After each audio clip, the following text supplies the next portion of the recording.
Hello, everybody, and welcome to episode 2 of the Knitting Texan podcast. My name is Rin, and I am the Knitting Texan, and welcome to my podcast where I primarily talk knitting, but from time to time I do other things like crochet or hopefully sewing one day.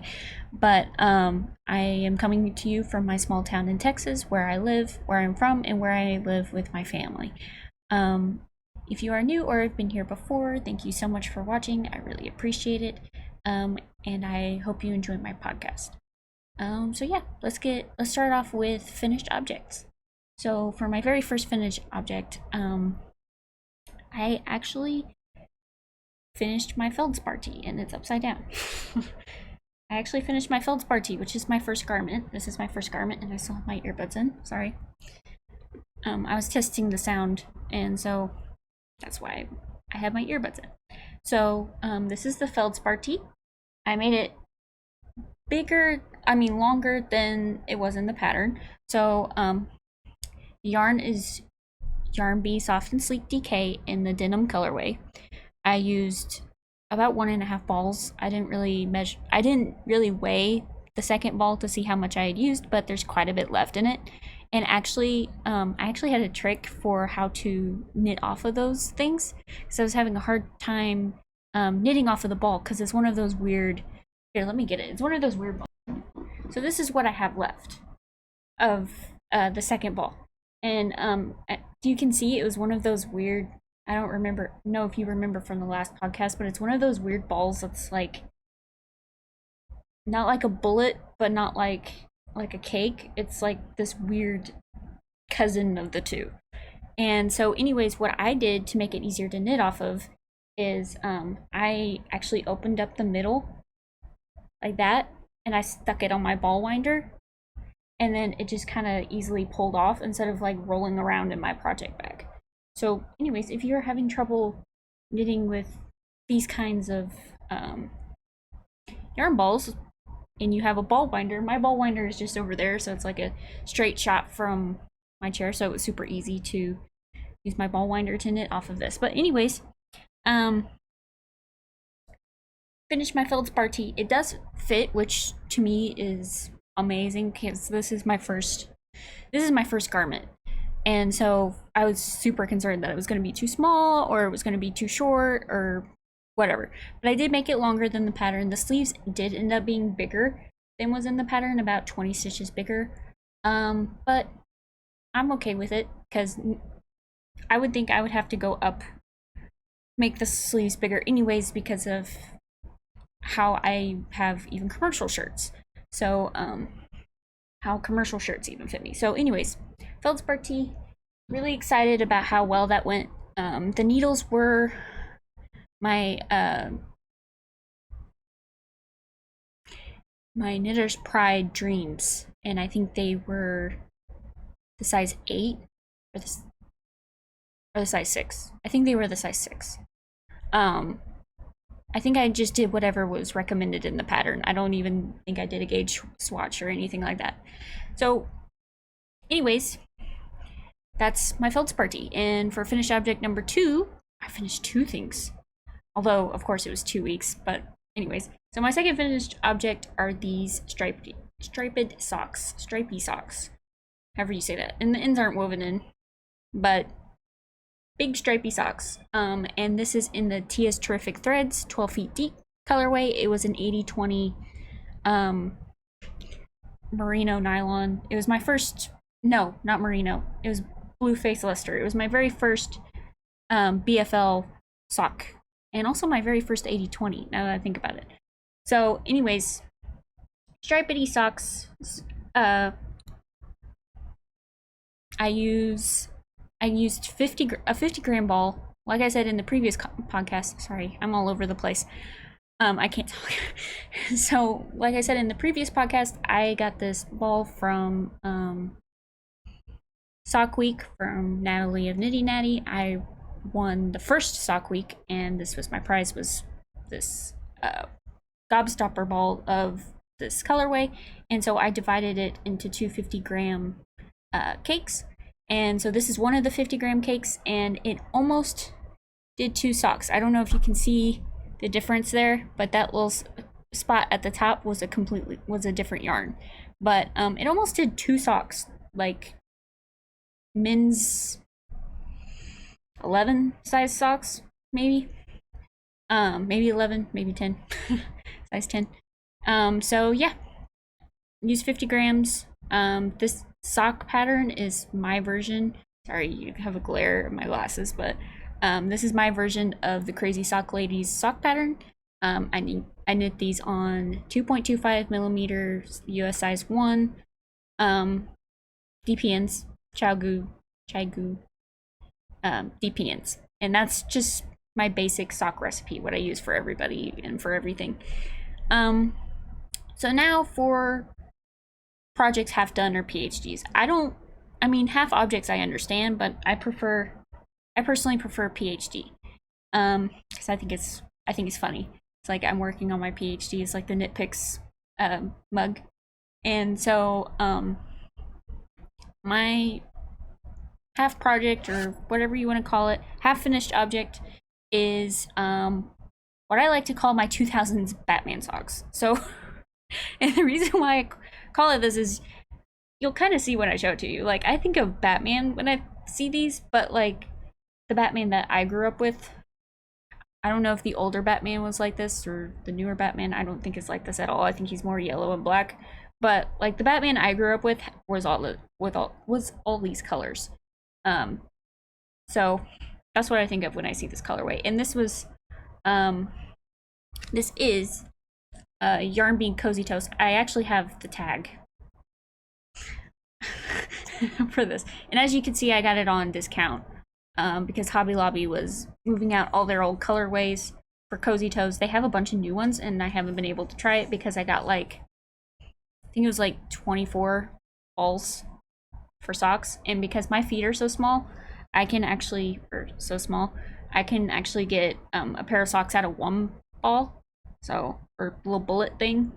And so yeah, so these are my socks, shorty socks. I did make a modification to my usual, and that is I crocheted a little extra piece to the top. As you can see, this is where the ribbing ends, like right about there, and then this thing on top. And that is to help keep it on my heel and keep it from slipping. And so, yeah, that's sock number 1. Sock number 2 isn't even cast on. It's just, and this is my messy ball. But yeah, again, knit it on US size 1 DPNs. It's got a crochet hook in it. US size 1 Chaigu DPNs. And then this is the crochet hook I used, which is really just a cheap Hobby Lobby. And if you're interested, it's an E-hook for the little extra thing I did here. So yeah, that's my PhD. Project half done. Alright, so now moving on to whips. Just normal, everyday whips. And my first whip is in my lemon bag. I kind of switch stuff around sometimes, but it's in my favorite lemon bag. It's kind of become my favorite bag out of all these. And the first one is my second Musselburgh hat, which I don't think it was cast on, or maybe it was just cast on when I podcasted last. I don't know. I've slept since then. It's been 2 weeks. So this is my Musselburgh hat. No, I hadn't cast it on. It was one of those things I was saying I wanted to cast on, so I cast it on. I had a little trouble with the pinhole cast on, which was hilarious because I hadn't actually had problem with it the first time I did the hat, but I had problem with it the second time. So anyways, it kept on slipping, but anyways, it's cast on. It's good.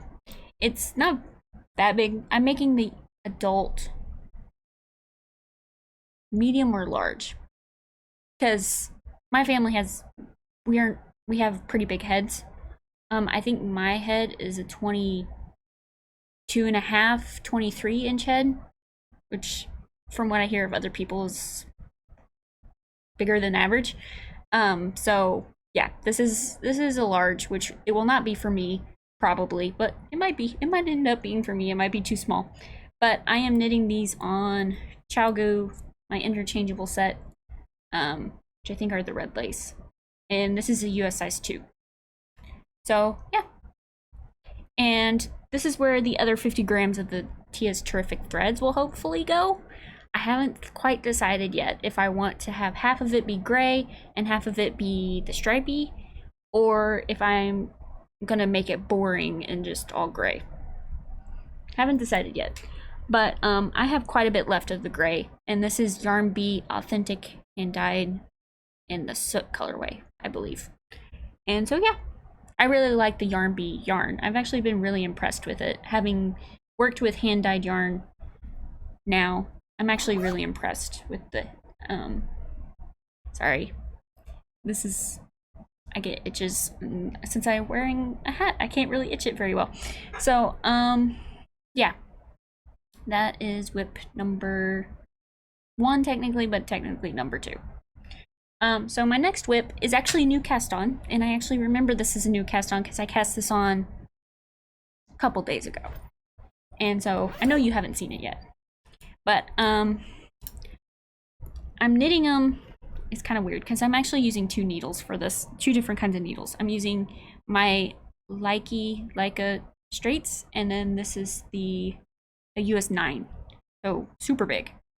But I also used a circular needle when it was big. Well, let me show you it. This is also in size 9. It's a shawl. And this shawl is a Scrappy shawl. And it's using all of my green and brown scraps. So if you were in the last podcast, I showed you my northeasterly. That's all in red, white, and blue now, and gray and black and neutrals.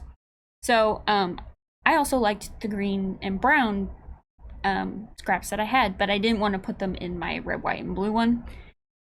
So I decided to make a Scrappy shawl with all of my green and brown scraps, which means that there's a mix of acrylic, cotton, wool, all the stuff. But, oop, my hat. But that's kind of the shawl there. It's a triangular shawl, and I'm not expecting it to be perfect. I'm just kind of grabbing scraps and then working them until they're teeny tiny, or until they're all gone, or until they're so small that I'm willing to throw them away. See, like, this is most of my scraps left over, and I'm willing to throw away like maybe a yard of yarn. Like, this is probably less than a yard. It's very little left. Or maybe it is a yard and this is more than a yard. I don't know. So yeah, I have little bits of stuff. Like, this is acrylic. This is acrylic. This is cotton. This is cotton. This is wool and acrylic. So, yeah. So I just kind of throw those away because they're too small, or I don't feel bad about throwing them away because they're so small. Now, since I have so many stripes, you may be like, oh my gosh, the ends. How many ends do you have? I have a lot of ends. Like, a lot of ends. Like, it's got a lot of ends on this guy. Sorry, little piece of yarn fell off. But luckily, I've been weaving them in as I go. I use the one that Skenanigans used for the northeasterly. I just kind of, I guess you could consider it knitting over the ends, but all the ends are woven in. All of them are woven in. So what I'll do is I'll leave these ends, and then I'll block this shawl, and then I'll trim the ends. Well, I'll have to weave in these guys, the ones at the very end, but the ends at the ends. And so yeah, you can kind of see that I don't have much left. I'm decreasing it now, so this is all that's left. And you can kind of see where I have some self-patterning yarns in here. Like, there's another self-patterning And believe it or not, these are green. They look gray to me, even in real life, but when you put it up against black, you can see it's green. So yeah, these are different wool, like this is 100% wool, cotton, wool, 100% wool, acrylic, cotton, on and on and on. So anyways, this is really cool. I actually really like this, and this progress keeper is just marking the right side, which I don't really need anymore because the back side's pretty obvious now. It's the ugly side. So yeah, that is my Scrappy shawl. Is there anything else I need to talk about it? I'm almost done with it, but yeah. So it should be done for next time. 2 weeks from now, definitely will be done. So the last project I have to show is my maroon and white poncho. That's still in this bag. So I have made just a tiniest bit of progress on it. I don't know where I was last time, but I'm almost done with the maroon part. I think I was just barely started, but I'm almost done with the maroon part. I think I have just a couple more rows left.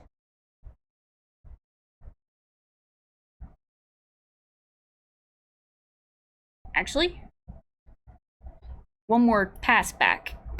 Actually, I think I just have to, yeah, I just have to purl back and then I'm done with the maroon. And then all I've got to do is the rest of the ash part at the top. So if you're new, this is my maroon and white poncho that I'm knitting into. I'm basically knitting flat 2 big squares, and then I'm gonna 3 needle bind off the tops with a hole in the middle, and then that's gonna be where my head goes. And then it becomes a poncho.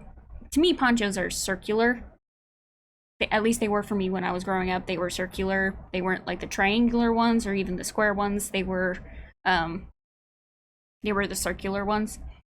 And so this is in Lolo Did It Texas A&M Aggies, and then my other one is the ash colorway, which I think this is in low original, that base. The first panel, for those of you who are new, the first panel is already done, and I actually put it on those barber cables that I showed in the last episode. And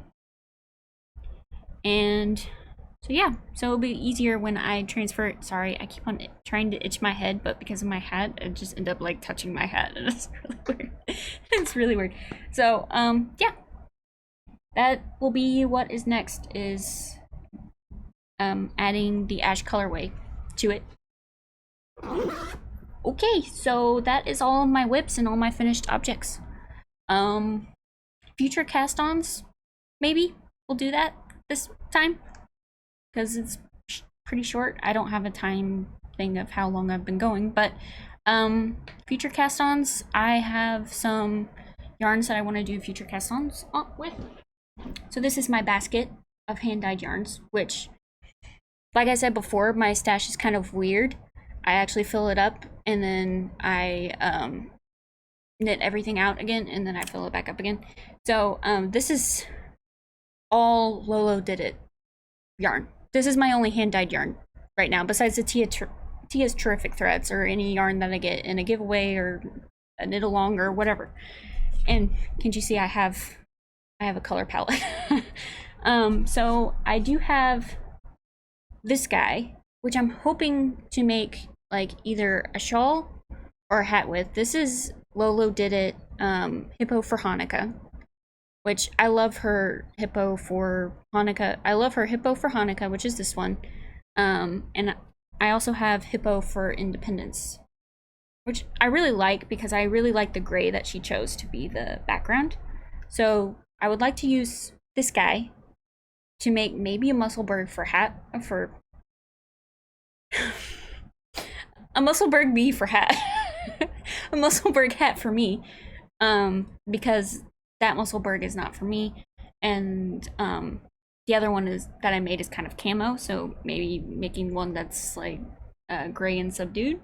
But the next project that I want to do is some kind of fade, which I'm maybe you guys could give me recommendations for of uh, patterns that are a fade that I can do.